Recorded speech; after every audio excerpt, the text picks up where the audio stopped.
All right, guys, so I want to talk about putting together your documentary. So I've opened up the module for documentaries. You can find it on the D2L site. Hopefully, you guys were already started to look at that when we had your original doc topic.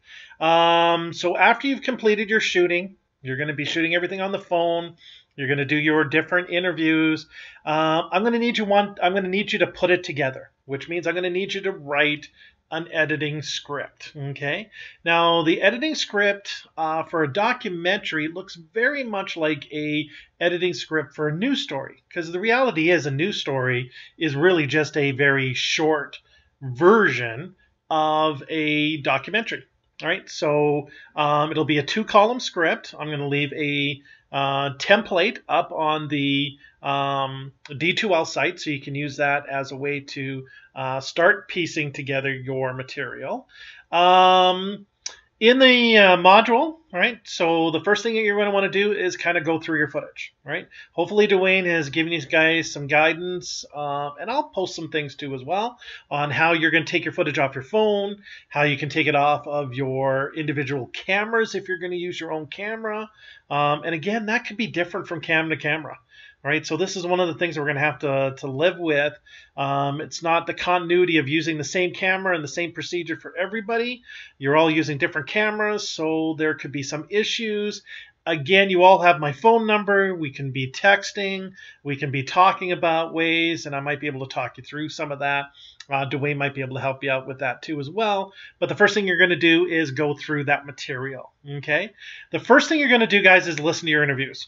So all of your interviews, all of your family's interviews, and depending on what your camera is recording, there is going to be a file number. All right, should be some identification of that particular file that you're using.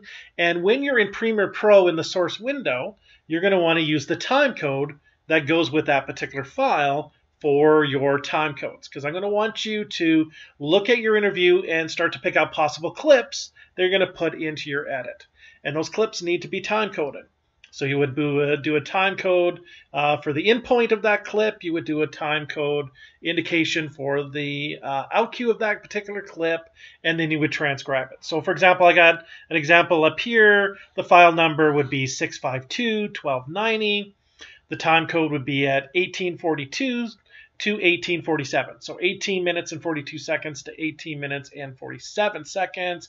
And then, of course, you're going to transcribe it. All right. So when you put together your script, you're going to have to transcribe everything that your interview subject says. So in this case, I wanted to be an EMT for as long as I can remember, and I finally have the chance to do it. I'm looking forward to it. Okay. You go through all of your B-roll and go through all of your A-roll, your interviews, and log your footage, all right? And start to figure out what clips could be possible things that I'm going to put into my final edit. Now, at this stage, not every single clip that you're going to use is going to go into the final edit, but you should be going and listening to things and determining, okay, this is a good possible clip, this could be a possible clip, and kind of figuring out how you're going to develop your story, okay? Then I want you guys to kind of log all your B-roll, right?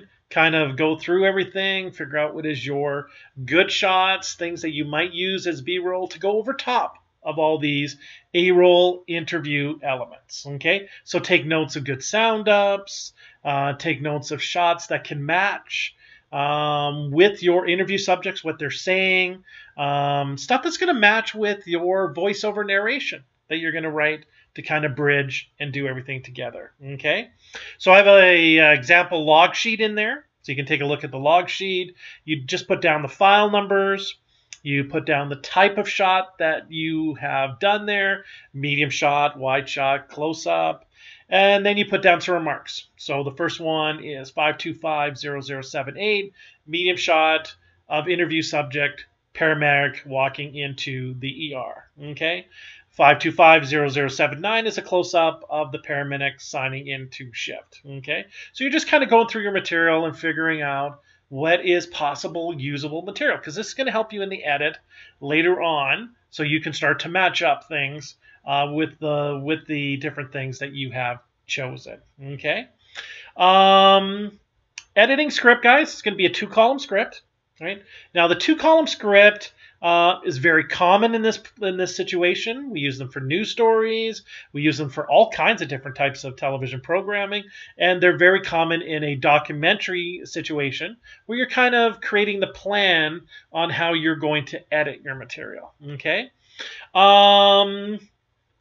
Once you listen to your clips, you are going to take those clips and start to write narration. And again, we talked about narration earlier in the semester.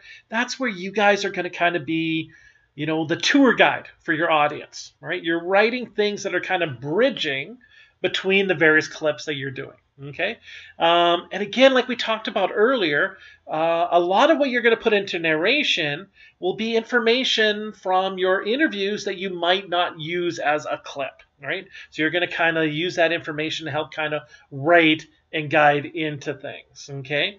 So for example, with that clip that we had as an example earlier, you might go back and say, Bobby Jones knew from a young age that he was going to be a part of the medical industry and knew right away he wouldn't be a doctor, he would be on the front line. So you're kind of using that narration to go into the clip, which is 1842 to 1847, as we talked about earlier. I wanted to be an EMT as long as I can remember, and I finally have the chance to do it. I'm looking forward to it. Okay?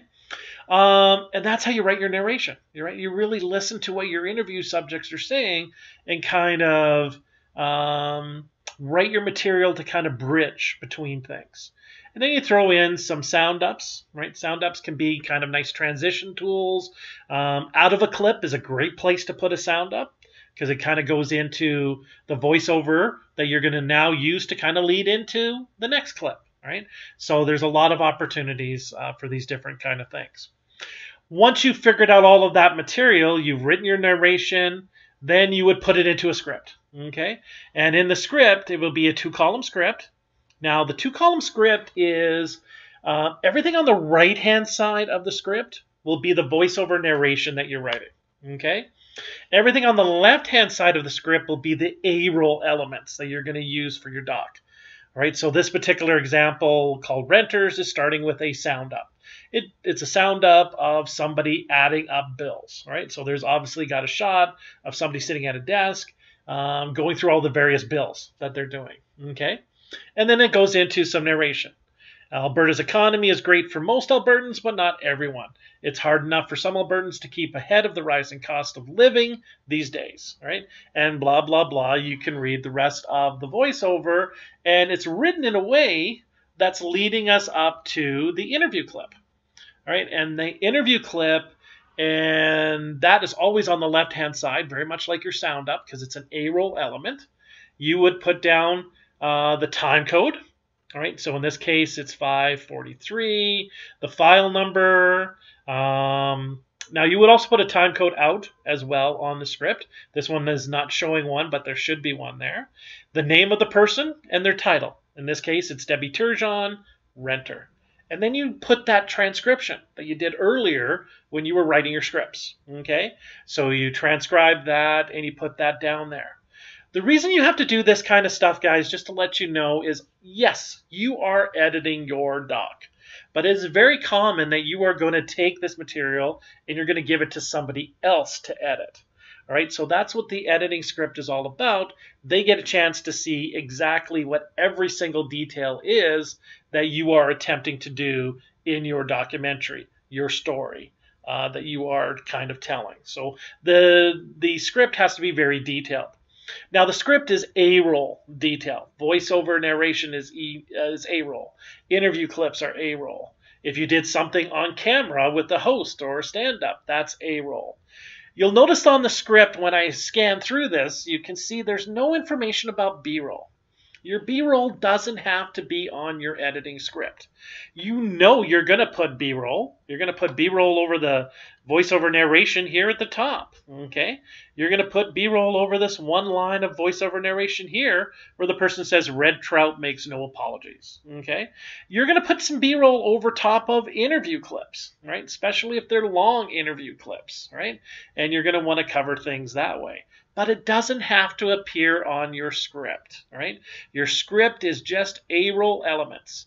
Voiceover narration on the right, interview clips, sound ups, on camera hosting things, stand ups that a reporter might do or a host might do, they all appear on your script. Okay, but your B-roll, no information has to be a part of that. Okay, and so in the module, there's an example of a 2-column script, an element, all of the different things. Now you're probably asking, well, if it's 2 to 3 minutes that we're looking for, you're probably looking for about 2 to 3 pages, possibly 4 pages of script, right? Once you kind of put it together, that's going to be the kind of target, okay?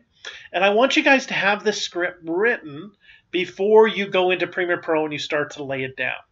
Because when you lay it down in Premiere Pro, you're going to want to take this A-roll information on your script and put that all down on the timeline first, and then go back and put B-roll on top of things. Okay, so that's why this editing script is really important. Once that A-roll is down, you're going to know how long your documentary is. You're going to be able to know where you're going to put in fonts. I'm going to want you guys to try and put graphics in on this doc, right? So just put a name key on your family, yourself, the various people that are going to be the interview subjects on it. Okay, and so this module has some information about that. Okay, the script, all right? The module, Dwayne will go over putting graphics in, these kind of things if he hasn't done that already. So you guys should be able to do that. Okay, that's enough about the script today. That's all I have. Thanks, guys.